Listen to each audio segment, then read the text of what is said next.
has been just 3 years, and my guest today, has gone from a newly elected official to now president of the school board. It's an exciting journey, and his leadership has been tremendous. So he's here just appointed or elected by his peers as the president of the school board, Director James Harris, who is now President James Harris of the Oakland Unified School District's Board of Education. Thank you for joining us. Happy to be here. Congratulations. Happy to be back. Thank you. Thank you. Wow, I mean, 3 years. That was your first election, was the first election you won. Right. And then you became president, you came on the show, vice president. And now you're president of the school board. And it's a time when there's a new mayor, a new superintendent, just a lot going on. So as president, now that you know the leadership role from being a vice president, what vision do you have and what do you want to see accomplished this next year? The first part of my vision is that we continue on the road of trust building. And at the end of that trust building, we have established trust in a district where there hasn't been a lot of trust. And that's trust amongst teachers, amongst our staff, amongst the people that take care of our facilities and central office. And I see Superintendent Wilson in his first 6 months on the job, doing a good job at building, at acknowledging the past, but saying, here's what we have to do to move forward. And beyond that, I'm thinking we can have a pretty awesome school district, right? I mean, and we've had this idea, this dream for so long, since I was a kid. I've talked recently about being at Cleveland Elementary and hearing, we're on the path, and that was 30 years ago. Telling my age a little bit, but now's the time. I think the players that have emerged in this recent round of political elections, the mayor, Lynette McElhaney at the council level, I mean, they have all been about this work and doing this work. And so now that they are both in positions of power, the new city council members, Ann Campbell Washington, Abel Guillen. I mean, it's just a lot of newness. That can come together and make it work for everyone in the schools. And it puts the historic folks in a position to say, wow, these people are genuine. Maybe we can work to establish trust and begin to move Oakland in a direction. So I have an incredible sense of nervousness, but also a strong sense of this is really possible. I think we're in a really good place as a city.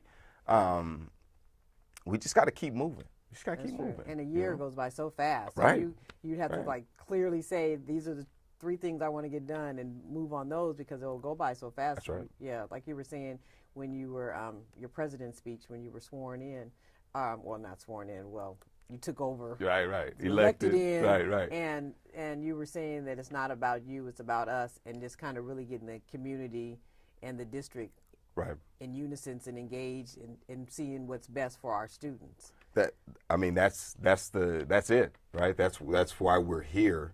And I just think we gotta continue to remember that we are servants, right? We reframe it and we serve children. And I really don't care how far you go up the political rung up to the president. Right. He's a servant, right? He works for us, and I think we need to start to remind people of that and actually believe it ourselves, right? And begin to do those things. But this is about kids, and people often say, well, what does that mean, put the kids first? And no, it means you consider them in your decisions, right? When you may disagree with something, you always return to how would this benefit the students that are impacted most. And so, that third piece, really narrowing the priorities, like you said, would look at the superintendent's strategic plan, and it's 5 things, where it has been 20 things.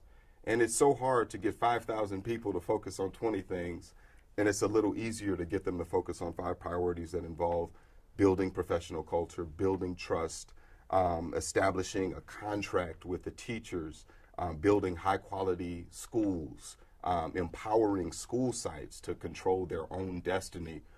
So you see a school like Castlemont, taking their community. This work is going on right now. And that's in your district, Castlemont. District 7. District 7. Taking that community through a process that says, the power is yours. We're here to give you the tools you need to design your school site. And going throughout the district and asking the community that question, things that we should have been engaged in years ago, but now we're in that place.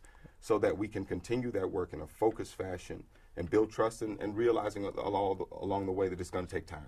So in District 7, that is actually your district, although Right. you're the president of the entire board. That's the district. And the the best district. district. I'm just kidding. Just kidding. Yeah. So what's going on in District 7? Is there anything, you were talking about Castlemont, are there other just Madison's in your district? Madison. I mean, so it's you know, growing up in District 7, we were always like last on the list, right? You know, D7. Why do East Oakland? They crazy in the East. But you know, I always loved that. But you still, if you want to see sports, if you want to go to the airport, if you want to leave this town, you gotta go to D7. District 7, right? yeah, exactly. So what I feel best about D7 is in a position to say that and to own that and to say, yeah, D7, there's some assets, there's some beautiful things there, and we just dusting it off.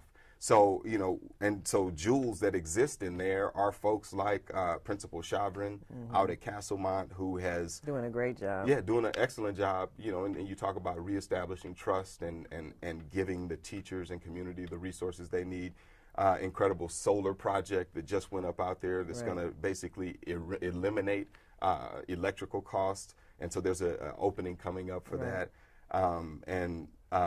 You go up the hill and a young lady who rarely gets any credit is Brandy Stewart at Grass Valley Elementary, doing excellent work, working on her doctorate herself, and so you see just the incredible growth. And you come down to Sabrani Park and you mentioned Madison Park and Dr. Taylor, you know, say no more. Just if you haven't checked her out, check out her work and check out the fact that despite the fact that we've been in sometimes disarray as a district, as a community, she's managed to build a gym and turn around a community that when I was a kid, people were scared to go into. Right. And even she said when she took over as few as 10 or so years ago, people were still scared to go in. So she's done a great job at that square. Done a great job, and it's and we plan on continuing. And there's reform work, and where in the sense that the community is being asked to come together at Brookfield and at Castlemont to in fact control their own destiny and make a critical decision on what they want in their school site.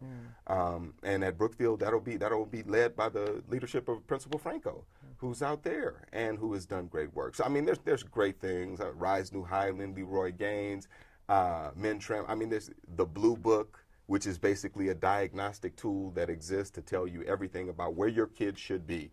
Should you care to look, they have produced that so that they can be in better relationship. So they can measure, like, if they're falling off, then you need to pour in more resources to get them back up. That's a great tool. A great tool for parents, great tool Where for community. Where can they find the Blue Book? That is at Encompass Element, and that's in full practice and in full use. So if you want to learn more about that, reach out to that community or give our board office a call.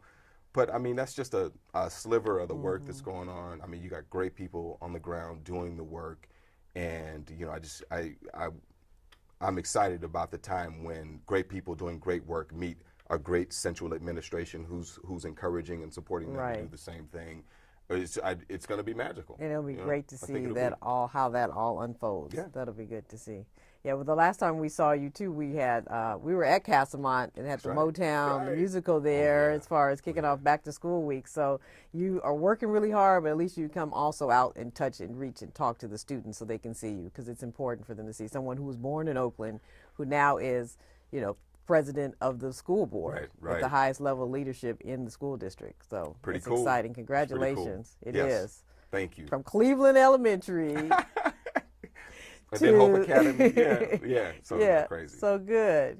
Well, good to see you. Thanks for coming back on. Happy to be here. Thank you for having me. And come back and let us know what's going on throughout the year, because you know you're just getting started, but we know all of it's going to involve throughout the next school year. Yeah, and even in rough times, if we need to talk, this is a great platform to talk, and change does not come easy. So you know, whenever you feel it's necessary for me to come back, I'm happy to be here.